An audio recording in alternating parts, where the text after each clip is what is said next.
тэгэхээр 2009 оны яг 10 сарын 6-нд миний төрсөн өдөр гэдэг юм бас.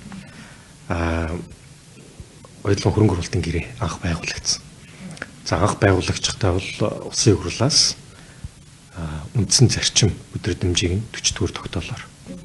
За мөн одоо яг наадмын дараа буюу 2009 оны 7 сарын 16-ны өдөр гэсэн үг. Яг наадмын дараа улсын хурлын ээлжид бус чуулган уралтад 57-р тогтоолыг батлаж бас чиглэл өгсөн байдаг. Нэгсэнтэй гарын үсэг зурх эрх олохдоо юуг харгалзан үзэж хөрөнгө оруулалтын гэрээгээ сайжруулж батлах вэ гэдэг чиглэлийг бол улсын хурлаас бол өгсөн. За яг тэгээд сонсголоор бол бидний энэ 16 жилийн үйл явцад холбогдох үр дагаварт ингээд судалгаа дүгнэлт хийгээд одоо хөндлөнгийн шинжээчийн дүгнэлтээр бол ер нь бол хэрэгжилт нь өөр хангалтгүй гэж гарсан л та. Тэгээд тэрний үр дагавар нь бол өнөөдрийн нөхцөл байдалтай. Өнөөдөр оюутлын төсөл ингээд 16 жилийн туршид хөрөнгө оруулалтын гэрээ явснаас хойш 76 бүтээн байгуулалт нь энэ жил хүрээд 25 онд ингээд шударч дуусчихна. За нийтдээ бараг 22 орчим тэрбум долларын хөрөнгө оруулалт орсон байна. Энэ бол өөрөө одоо манай дотоодын бүтээгдэхүүнтэй дүүцэц хэмжээний одоо мөнгө гэсэн үг л дээ. Өндөр ач холбогдолтой. За удахгүй одоо 2-3 жилийн дараа оюу толгой төсөл одоо төсөл гэж ярихаа ер нь бол одоо болит хэрэгтэй болж байгаа. Төсөл ингээд дуусаж байгаа тийм. Тэгэхээр оюу толгой маань доктортой олборлогч, үйлдвэрлэгч компани болоод дэлхийн 3 дахь том зэсийн үйлдвэрлэгч одоо болох гэж байгаа яг энэ цаг мөчид бас л таарч байна л да тийм. Тэгэхээр ер нь алдаатаач оноотооч би энэ дэр нэг зүйлийг бас хэлмээр байна. Энэ хөрөнгө оруулалтын гэрээ байгуулагдсан өөрөө бас Монголын орчин цагийн Монголын одоо түүхэн үйл явдал байсан. За энэ бол баярын засгийн газрын хийсэн одоо эхлүүлсэн ажил. За энэтэй бол хинч марахгүй. Алдаа оноо байна уу байлгүй яг үү. Тэгэхээр энийг бид нэр сайжруулаад явах хэрэгтэй. Сайжруулаад явах үүрэг хариуцлага нь бол 16 жилийн дараа бидний үеийн энэ 126 гишүүнтэй парламентын дугуйн дээр ирж байна гэж хувьдаа одоо дүгнэж байгаа. Тийм ч учраас хянаш шалгах төр хороо байгуулсан. Тийм ч учраас энэ хянаш шалгах төр хорооноос хин нэг яллах та биш те. Эндээс шийдэл гаргаж одоо харилцан ашигтай одоо хамтын ажиллагааг одоо яг энэ цаг мөчид эхлүүлэх ёстой гэсэн зарчмын хүрээнд хянаш шалгах төр хороож ажиллаа хийсэн. Улсын хурлын тогтоолооч батлуулж засгийн газар руу чиглэл өгсөн байна. Оюутлын ордоос бодитоор хүртэж байгаа ашиг, хүртэх боломжтой ашиг хоёрын зөрүүг багасгахын тулд одоогийн хууль гэрээний ямар залтууд зайлшгүй өөрчлөлт ажиллах вэ? За яг зөв. Тэгэхээр ер нь сая сонсголоор ч гэсэн бид нар бүгдээрээ ойлголоо. Ер нь үндсэн хамгийн гол хэмжигдэхүүн одоо үр өгөөжийн талаар л байна л да. Бид нар үндсэн хуулиндаа хүртэл бид нар стратегийн ач холбогдол бүхий ордоо ашиглах та нийт өгөөжийн дийлэнх нь ард түмэнд ногдох гэсэн үгээр оруулсан. Тэгэхээр анхаа оюутлын төсөл хөдөлгөтөв 2009 онд гэрээ байгуулахдаа за Монголын талын өгөөж бол 53% байна гэд одоо хоёр талаас тохиролцсон баг. Тэгээ энийг тухайн үедээ удахгүй батлагдсан техник эдийн засгийн үндэслэлтэй ч гэсэн тусгаж гисэн. За өнөөдөр энэ харьцаа одоо алдагдсан байна. Нөгөө 53% өгөөж маань өнөөдөр засгийн газрын мэдээлж байгаа бол 35 болсон байна. Энэ хизээч бариагүй байна. Хүрээгүй байна гэдгийг бол бүгд ойлголоо шүү дээ. Тэгэхээр ийшээг л бид нэр ерөөсөө дүүх ёстой. Анх амлсан амлалтандаа бид нэр хүрэх ёстой. Ингийн тулд хоёр талаас одоо шаардлагатай арга хэмжээг авах хэрэгтэй. За энийгээ тогтоолны төсөлтөд бол бид нэр нэлээд ойлгомжтой бол оруулж гисэн. Анхны тэр 53% өгөөжтэй хүрье. Энийгээ бүгдээрээ харилцан дүгнээд 3 жил тутам хямдаг байя. Жил болгоны үйл ажиллагааны тайлан оюутлогоо компани гаргадаг баг. Энэ гаргадаг тайландаа жил болгон тайлгнаж явъя гэж тусгасан. Нэгдүгээр. Хоёрдугаар энд хийх ёстой заавал нэг хийх ёстой ажлын нэг бол за бүгдээрээ ойлгосон. Ер нь хөрөнгө оруулалтын гэрээгээд яриадсан чинь ард нь хувийн нийлүүлэгчийн гэрээгээд том гэрээ байгуулагдсан. За энэ гэрээ анх байгуулагдсан нууцын тамгатай байгуулагдчихсан энэ гэрээ өнөөдрийн энэ бүх санхүүжилт, энэ бүх засаглалын асуудлыг бүгднийг тусгаж зохицуулж явсан байна. Тэгэхээр энэ гэрээг одоо сайжруулах зайлшгүй шаардлага байна. Энэ дээр нэмэлт өөрчлөлтөд оруулъя. Хоёр талаас энийг хянж үзэж одоо дүгнэх цаг нь болжээ. За үүнийхээ хүрээнд зээлийн хүүгч гэсэн бодитоогоор бууруулах зайлшгүй шаардлага үүссэн байна. Яг гэх юм бол энэ зээлийн хүү оюутлогоо компаниас уяатынтой төлж байгаа энэ хувь нийлэгчийн зээл гэж ярьж байгаа. Энэ ерөөсөө бидний одоо авах өгөөжийг тийм үү нөгөө талдаа өгөөж ийн өксгөөд нөгөө манай талд өгөөж ийн тэ огцон буруулж байгаа үндсэн одоо гол одоо хүчин зүйл байна. Тэгээ энийг хоёр талаас сууж ярилцъя. Тэ энэ дээр бол хувийн нөлөөлөгчийн гэрээг одоо өөрчлөх замаар сайжруулалтыг зайлшгүй хийх цаг нь болжээ гэж бид хүн тогтоолдоо бас одоо маш ойлгомжтой тусгаж өгсөн баг. За тэгээд дээрээс нь бас энэ 25 онд одоо бас нэг тохиолсон үндсэн зүйл. Ер нь энэ кино шалгалтын анх байгуулах болсон шалтгаан онтрэтэй холбоотой юм л да тийм. Онтрэ арбитрийн шүүхтэр Йодинтог одоо тийм оюу толгойг яллаа гэсэн мэдээ. Яг жилийн өмнө шүү дээ. Яг 1 жилийн буюу 12 сарын өмнө олон улсын одоо хэвлэл мэдээллийн сайтуудаар цацагдсан тийм. Тэгэхээр энийг би уншаал эндээс цаашаа ухаж явсаар байгаа л ингээл онтрогийн асуудлыг сүүж гаргаж ирэл тэгэл кино шалгалт төрөөр болоо явцсан л да. Тэгэхээр онтрогийн эзэмшиж байгаа хоёр лиценз нэгэнтэй л оюу толгой бүлэг орд буюу стратегийн аж холбогдлын ордод багтаж байгаа учраас энэ дээр үндсэн хуулийн 6-гийн ашигт малтмлын тухайн хуулийн зохих заалтууд хэрэгжих ёстой. Монгол улсын хууль тогтоомж адилхан л хэрэгжих ёстой. Тэгэхээр яг энэ зарчмын дагуу төрийн эзэмшлийн хувь хэмжээг нь тогтоох ёстой. Энэ ч гэсэн буцаад оюу толгой бүлэг ордоос Монголын талын авах үр өгөөжд тийм үү бодиттой хувь нэмрээ оруулах ёстой. Бид нар оюу толгой гэдээ яриад байдаг оюу толгойн геологийн тэр их нөөцийн баялагын 32% нь онтрогийн лиценз дээр талбай дээр хамаарат байна шүү дээ. Тэгэхээр энэ дээр ч гэсэн одоо Монгол улсын хууль тогтоомж адилхан л ялгалгүй биелэх ёстой. Тэгэхээр бидний хүсэж байгаа зүйл бол 16 жилийн турш энэ үйл процессыг бид нэр хамтдаа дүгнэлээ. Дүгнэхдээ зүгээр нэг төрийн ордонд нэг 30 дарга сууж байгаа дүгнэг. Энийг 3.5 сая иргэдийнхаа мэд хэрхийг хангаж хамтдаа дүгнсэн ийм түүхэн үйл процесс боллоо.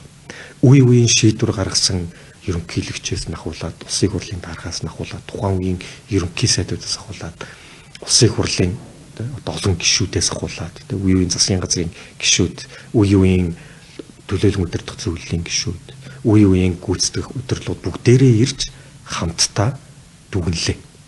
Энэ бол түүхэн үйл процесс гэж бодож байгаа. Эндээс цаашаа бүгдээрээ монголчууд нэг их ашиг дээрээ одоо нэгдэх ёстой. Энэний буруу, тэрний буруу гэд яриад нэг нэгэ чичлэх тусам эндээс хэн ялагдсан бэ гэх юм бол дандаа л ард түмэн ялагдсан. Ард түмний их ашиг ялагдсан. Тийм учраас бүгдээрээ хамтдаа нэг дээвэрд ор цуглаад урагшаа хараад шийдэл гаргах дээр хамтдаа нэгдэх ёстой. Ерөөсөө байр суурь ерөөсөө л энэ байсан. Гэхдээ мэдээж хүмүүс ирээд энийг одоо хамтдаа нэгдээд урагшлахын тулд болсон бүх процессыг муутаа сайтан ярих ёстой тийм ойлголцох ёстой. Дүгнэлтээ хийх ёстой. Дүгнэлтээ хийгээд цаашдын шийдэл юу нэгдэх дээр хамтдаа нэгдээд явах ёстой. Энэ дээр бас би ч гэсэн хувьдаа ингэж дүгнэж.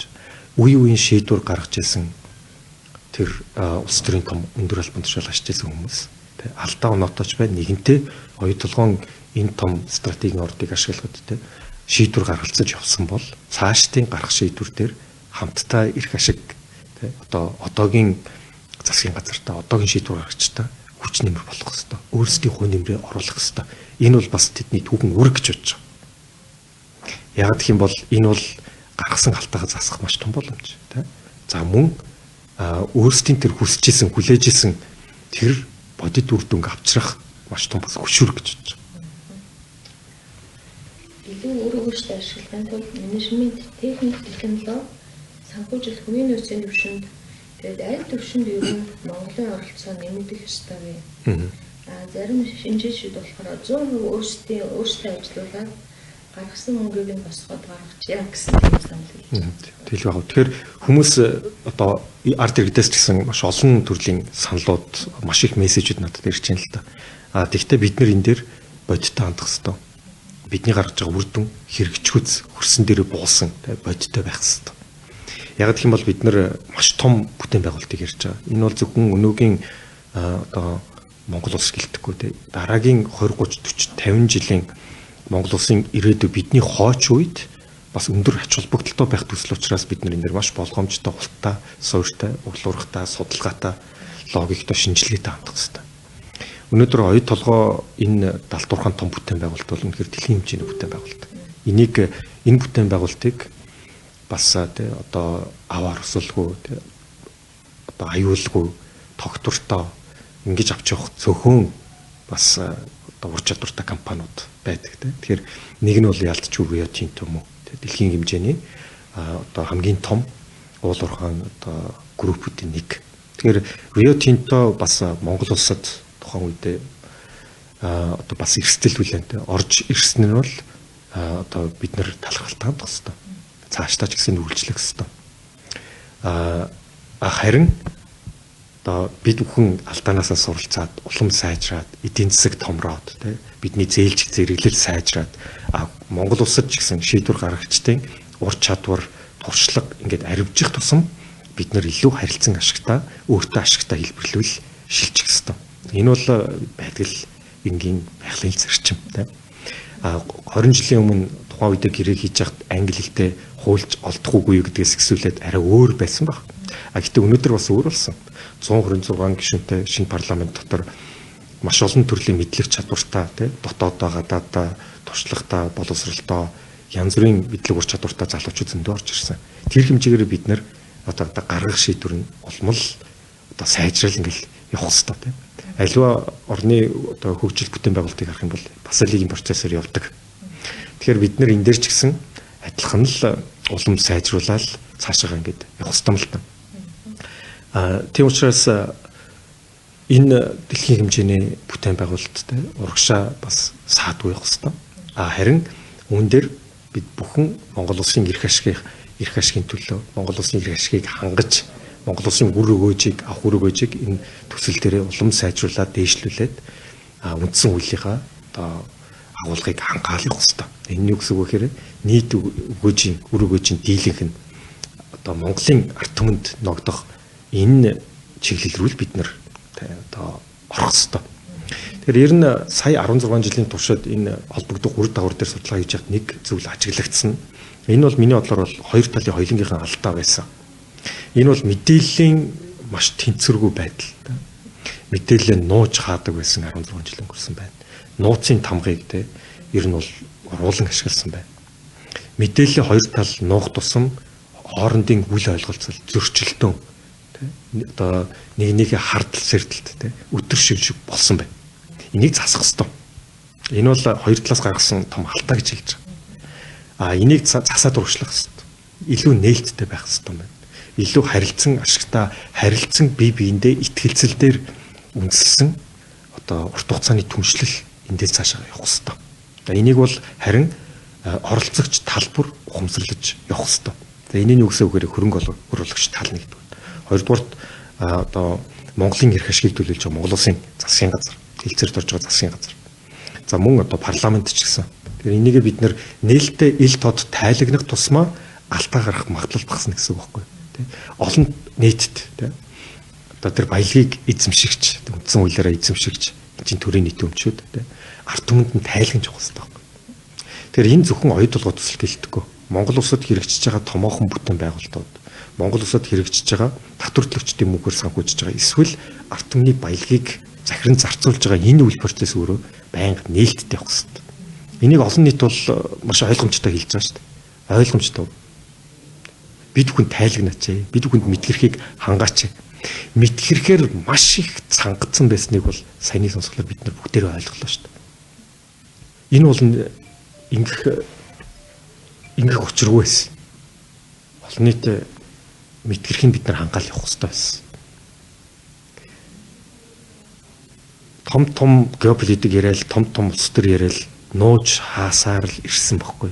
Гэхдээ энэний ард дандаа их явсан. Дандаа ард нь хулгайцлыг явсан. Ард нь дандаа одоо мэдээлэлд орхон хүмүүс хоцсон. Боловсон зэлийн сан ба шүү дээ. Яг ялгаагүй. Мэдээллийг маш нууц ойлгосон. Энэний ард бол маш олон хийлэх хөл босромог явдлууд явсан. Энийг бид нар нээлттэй явах хэрэгтэй. Нээлттэй болох тусам энэ процесс чи өөрөө зөв голдрол орох хэрэгтэй байхгүй. Тэгэхээр оюу толгой төсөл энэний нэг том сургамж болсон болов гэж бодож байна. Сургамж болсон болов.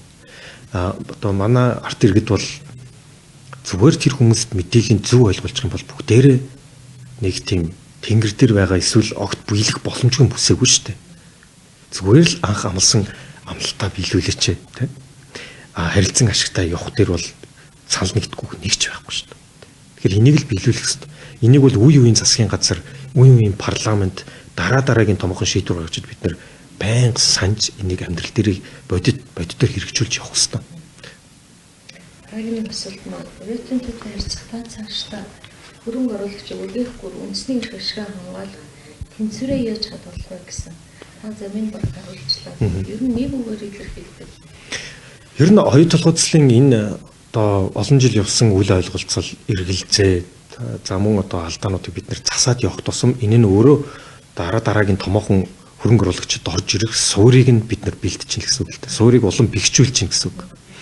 Монгол улсад гадаадын хөрөнгө оруулалт орж ирэх ёстой. Энэ том бүтээн байгуулалтуудыг хөдөлгөхөд бидэнд хөрөнгө оруулалт хэрэгтэй, ур чадвар хэрэгтэй, технологи хэрэгтэй. Тэгэхээр энэ бүхэн бол бид нэр гаднаас одоо олон улсын зах зээлээс, олон улсын хөрөнгө оруулагч талаас татна. Тэгэхээр бид нар дотор байгаа процессын алдааг засах тусам Монгол улс илүү нээлттэй, за мөн одоо илүү гадны хөрөнгө оруулалтыг авчрах одоо үд хаалга нь улам нээлттэй болох ёстой. Энийг хаагаад нуугаад алдаа байхад тэрийг хаагаад гадны хөрөнгө оруулагчтай юм хуурч авах шүү дээ, тийм үстэй. Тэгэхээр бодит байдлуудаа л илүү нээлттэй явах хэрэгтэй. Тэгэхээр ер нь уул уурхай дээр олон нийтийн эсрэг үзэлж байдаг. Би одоо салбартанд эзээ дарж ирсэн 3 жилээс мэдл байна. Гэхдээ гол асуудал нь олон нийтнийг ойлгохгүй байгаа даа биш шүү дээ. Олон нийтэд худлаа яриад байгаа даа. Олон нийтийн хүлээлтийг буруу залаад байгаа даа. Олон нийтэд мэдээлэл өгөхгүй төөрөгдүүлэл байгаа даа. Олон нийтэд тэр хүртэх өгөөж нь очихгүй байгаад л хамгийн гол асуудал нь байгаад байгаа. Тэгэхээр энийг засахгүйрх нь бол Монгол одоо засгийн газар, Монгол улсын хурлд байгаа. Тэгэхээр бид нар энийг хамтдаа үрж хамтдаа дараагийн шатанд заавал гаргах хэрэгтэй. Энэ нь өөрөө Монгол улсын эдийн засгийн хувьд ч гэсэн хөгжил дэвшлийн хувьд ч гэсэн дараагийн шатанд гарах бидний үүрэг ачаа. Энийг цаг хугацаанд бид нар үүрэл асуудлаа шийдэл урагшлах хэрэгтэй. Энэ бол өөрөө Монгол улсын ирээдүй байхгүй. Монгол улсын ирээдүй бол нэг гэгээлэг штэ. Би бол маш их гэгээлгээр төсөөлдөг. Биднэрт маш их боломж байгаа. Монголчууд маш өндөр боловсралтай. Мэдлэгээр нь одоо мэдих хэрэгээр нь хангаад өгөх юм бол бүгдээрээ ойлгоод хамтдаа урагшлах маш том боломж байхгүй. Тэгэхээр энийг бид нэр ашиглах хэрэгтэй л даа. Хамгийн том давуу тал яалтчгүй уул уурхайн салбар дээр байдаг. Энэ өрсөлдөх давуу талаа бид нар өрсөлдөх сул тал биш давуу тал болгож ашиглах хэрэгтэй. Энэ гарц үд хаалгыг л бид нэр одоо нээлттэй хилд одоо ард түмэнтэйгээ хамтдаа ярилцаад шийдвэр гаргаад урагшлах хэрэгтэй. Энэ жижигхэн эдийн засаг одоо уул нь босоод ирэхэд хэд дахин үржихэд бол одоо бусад орноос илүү богино хугацаа шаарддаг байхгүй. Тийм болохоор Монгол улсын ирээдүй гэгээлэг байна. Зүгээр бид нэр өөрсдөө одоо ирж байгаа тэр ачаагаа одоо ашиглахгүйгээр үүрэл одоо урагшлахад одоо маш их потенциал байна. Тэгээ ирээдүй гэгээлэг байна л гэж хэлмээр. Аяллахын асуудал улс төрийн бичлэгээс үл хамаарах урт хугацааны доктортой бодлого бийуулахын тулд ямар институцийн болон хууль эрх зүйн үйлчлэл зайлшгүй шаардлагатай. Тэгэл байна. Тэгэхээр одоо улсын хурлын тогтоол дээр бид нар засгийн газарт бол маш тодорхой чиглэлүүдийг өгсөн байна. Тэгэхээр энэ арга хэмжээнүүд бодит амьдрал дээр биелэх ёстой. Бас нэг зүйл бид нар хүн ойлгосон байх юм бол оюутлогын төсөл дээр одоо гарч байгаа гарсан хэд хэдэн тогтоолууд байгаа. 92 дугаар тогтоол байна, 103 дугаар тогтоол байна. Харамсалтай нь хэрэгжилт одоо маш хангалтгүй явж ирсэн. Тэгэхээр хэрэгжилтийг бид нэр шаардах ёстой. Биелэх ёстой. Зүгээр нэг цаас болоод үлдэж болохгүй. Тэгэх юм бол дахиад олон нийтийн бүхэмдэлж дуусахгүй, энэ дээр явж байгаа улс төрч дуусахгүй. Буцаад энэ нь оролцогч бүх талуудаа хортой байх. Тийм учраас бид нэр энэний хэрэгжилтийг, энэ тогтоолынхоо хэрэгжилтийг хангаж харилцан ашигтаал ер нь урагшлах ёстой. За Монголын талд ч гэсэн бас алдаагаас асаах ёстой. Одоо Монголын талаас одоо хөрөнгө оруулагч талтай харьцаад Эрдэнэс оюу толгоогоос нэг ирж байгаа юм шиг, Эрдэнэс Монголоос нэг юм шиг. Засгийн газар хэрэглэх газар нь хариуцаад байгаа юм шиг. Уул уурхай яам нь хариуцаад байгаа юм шиг. Эсвэл ерөнхийсэд нь баг дангаараа хариуцаад байгаа юм шиг. Маш олон ийм талуудын оролцоо хаанаа явж юу нь ойлгомжгүй гэж явж ирсэн. Тэгэхээр энийг нэгдсэн цогц бодлогоор одоо нэг хаалганы, нэг цонхны бодлогоор гэж ярьдаг шүү дээ. Тэгэхээр бас ийм одоо зарчмыг зайлшгүй хурд яралдаа нэвтрүүлэх хэрэгтэй. Энэ хөрөнгө оруулагч талдаа ч гэсэн маш ойлгомжтой болох хэрэгтэй. За мөн хамгийн гол нь одоо улс төрийн тогтворгүй байдал маш их одоо урт хугацаанд явж ирж байгаа юм. Тэгэхээр улс төрийн доктортой илүү бодлого шийдвэрийн хувьд ч гэсэн илүү доктортой бид нэр урагшлах хэрэгтэй юм л да. Тэгэхээр энэ зүгээр оюу толгой бэлтгэхгүй бүхэл зүйл дээр ингэж ажиглагч байгаа. Томоохон төслүүд дээр баг гэрээгээ байгуулаад тэрийгэ буцаж ус төржүүлээл. Ингэх тусам эндээс хохирогч нь дандаа Монгол улсын ирээдүй эндээс хохирч үлдээд байгаа юм л да. Тэгэхээр бид нэр одоо амлсан амлалтанд байх хэрэгтэй. Тэ. Хөрөнгө оруулагчаас шаардж байгаа зүйл нь ч гэсэн илүү ойлгомжтой, биелэхүйц, тодорхой байх хэрэгтэй. Тэгээ яг тэгвэл энэ томоохон төслүүд бол дандаа 10, 20, 30, 40 оюутлын төсөл төр бол дахиад 50, 60 жилийн урт хугацааны түншлэл. Тэгэхээр энэ түншлэлд урт хугацаанд хамтдаа явж байгаа бол илүү харилцан ашигтай, харилцан хүндлэлтэй, харилцан итгэлцэлээр үндэслэн энэ суурийг бол бид нар одоо байнга улс төрийн нам хамаарахгүйгээр хэн засгийн эрх барьж байгаа хамаарахгүйгээр үргэлж одоо яг Монгол улсын эрх ашиг гэсэн ганцхан эрх ашиг дээр одоо нэгдсэн бодлогоор бид нэр хангаж урагшлах хэрэгтэй. За бидний ярилцлага шинэ оны хэрэв өдөр болж байгаа. Та ер нь шинэ оноо хэрхэн өгч байна вэ? Ард иргэдээ хамтаа ямар мэдлэгээ төвшүүлэх? За 2025 онд бас маш олон үйл явдал давхцсан одоо он жил болж өнгөрлөө. За яг шинэ оныхоо сүүлийн 7 хоногт нь баг амжаад оюу толгой төсөл дээр улсын хурлыг тогтоолоо бас амжилтаа батлууллаа. Тэгэхээр шинэ он ямарч гэсэн бас шинэ тогтоолтоо өгдөж байна. Тэгэхээр 26 онд хамгийн гол нь яг дахиад яг идүү цаг хугацааны хувьд яг идүүд энэ тогтоолын төсөл хэрэгжих хугацаа манд болсон. Тэгэхээр энэ хугацаанд яг энэ 26 онд багтаад энэ тогтоолын төсөл дээр орсон, энэ тогтоол дээр орсон арга хэмжээнүүд маань биелэлээ олоосоо одоо Монгол улсын эрх ашиг яг энэ дээр одоо хангагдаасаа гэж хүсэж байна. За энэ дээр ч гэсэн хянаа шалгах 4 оны одоо гишүүд маань гар үсэг зурсан тэр 89 гишүүд маань ч гэсэн бид бүхэн бас шаардаж явах болно. Мөн одоо засгийн газар яг одоо хилцээрт ороод явж байна. Энэ 26 онд үргэлжлээд явах бах. За энэ дээр бол засгийн газарт ч гэсэн бид нэр улсын хурлын хувьд яг Монгол улсын эрх ашиг дээр бид нар баттай хамт зогсож илүү дэмжлэг үзүүлж одоо хамтын шийдэл одоо Монгол улсын эрх ашиг хангасан шийдэл гаргахын тулд ажиллах болно. Тэгэд бас 26 онд одоо хамгийн гол нь Монгол улсын ард иргэд маань ээлтэй одоо бүгдээрээ ажил хөдөлмөрөнд илүү өндөр эрүүлэх сайн сайхан байх одоо жил болно гэдэгт одоо итгэлтэй байна. Хамгийн гол нь эцэст нь бол тэгээд одоо Монгол улсад иргэд маань сэтгэл хангалуун аз жаргалтай эх орондоо амьдарч тэгээд Монгол улс тэгээд цааш үрд мандан мадарсан амжилт байх болтгоо л гэж